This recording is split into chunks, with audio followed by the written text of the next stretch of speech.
Dilma Rousseff assumiu a presidência do Banco de Desenvolvimento dos BRICS, o grupo de países formado por Brasil, Rússia, Índia, China e África do Sul.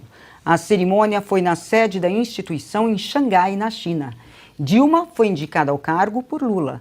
Ela substitui Marcos Troirro, escolhido por Bolsonaro. Dilma vai receber cerca de R$300 mil por mês. Neste primeiro dia de trabalho, chegou acompanhada de executivos e apostou em um visual discreto. Estava de óculos escuros e casaco preto. Ana, o que esperar de Dilma na presidência desse banco?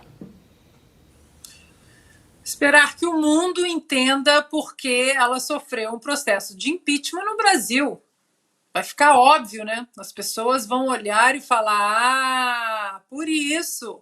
Porque não sabe fazer conta, porque não sabe gerenciar absolutamente nada, porque apenas coloca à frente da sua administração apenas uma ideologia e não um lado, uma vertente técnica.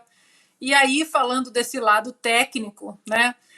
Olha, se as pessoas imaginassem no Brasil e no mundo, aqui nos Estados Unidos as pessoas sabem da capacidade técnica do Troirro, é um outro nome, além do Paulo Guedes, que é muito comentado aqui nos Estados Unidos, né? Mais uma veia do governo técnico de Jair Bolsonaro, que agora se despede aí do Banco dos BRICS, infelizmente, e o nome do Brasil vai cair na lama, não tem como. Onde a Dilma coloca a mão, não dá certo, né? Não deu certo numa lojinha, né, de R$1,99, não deu certo como presidente do Brasil, não vai dar certo ali.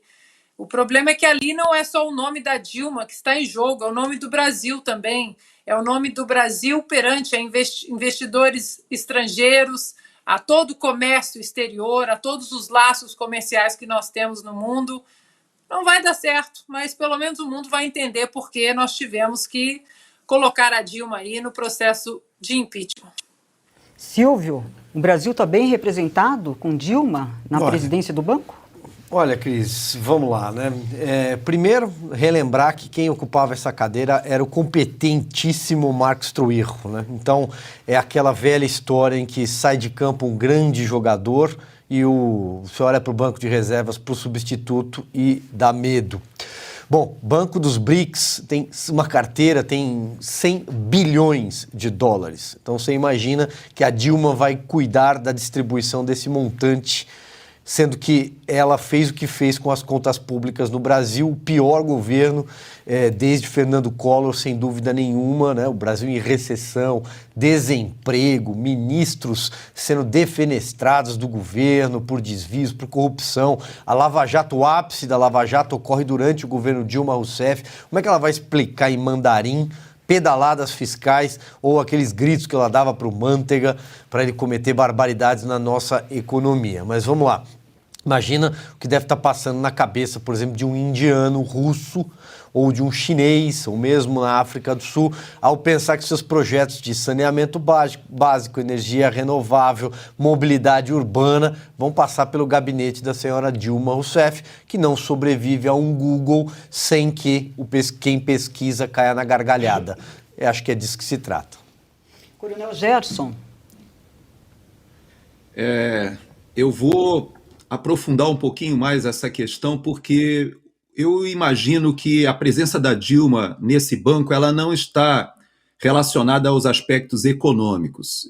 Eu sei desses 100 bilhões que o Silvio mencionou e realmente seria uma temeridade, mas existem normas técnicas muito bem estabelecidas para a utilização desses financiamentos em obras de infraestrutura e inclusive, grande parte dos projetos já estão acordados e seguem uma forma, né, de aplicação desses recursos de acordo com um consenso dos países ali.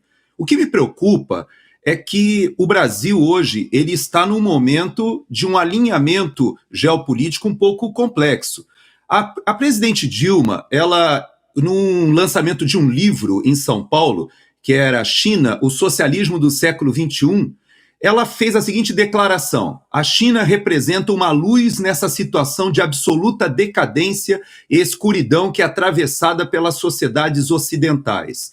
Então, ela disse nesse evento que a China ela é admirável e teceu uma série de elogios à China nesse lançamento do livro, e já há outras oportunidades em que ela se manifesta ideologicamente identificada com a China e, de certa forma, de costas para o capitalismo ou para aquilo que o Ocidente construiu dentro de uma cultura no qual o capitalismo ele é o grande protagonista.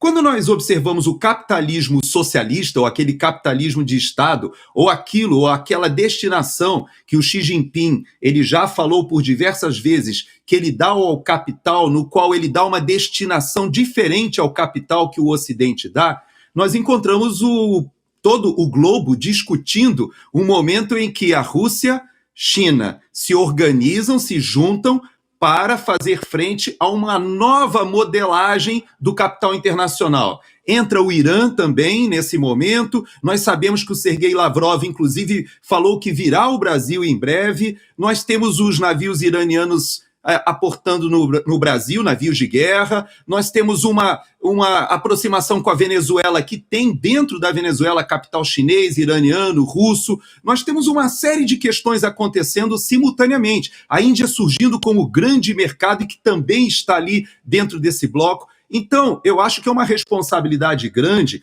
e que me parece que ela não está sendo afastada do Brasil, como nós gostaríamos, talvez, de ser mandada para o outro lado do mundo para não influenciar o governo com alguma insensatez, mas, na verdade, ela recebeu uma missão ideológica. E parece que há um apoiamento não só do ministro das Relações Exteriores e da própria maneira de enxergar o Brasil dentro dessas relações internacionais. E é isso que me preocupa, muito mais até do que o aspecto financeiro, porque eu sei que lá o pessoal não é bobo, os chineses são muito pragmáticos e não vão deixar a dona Dilma Rousseff falir o banco do BRICS.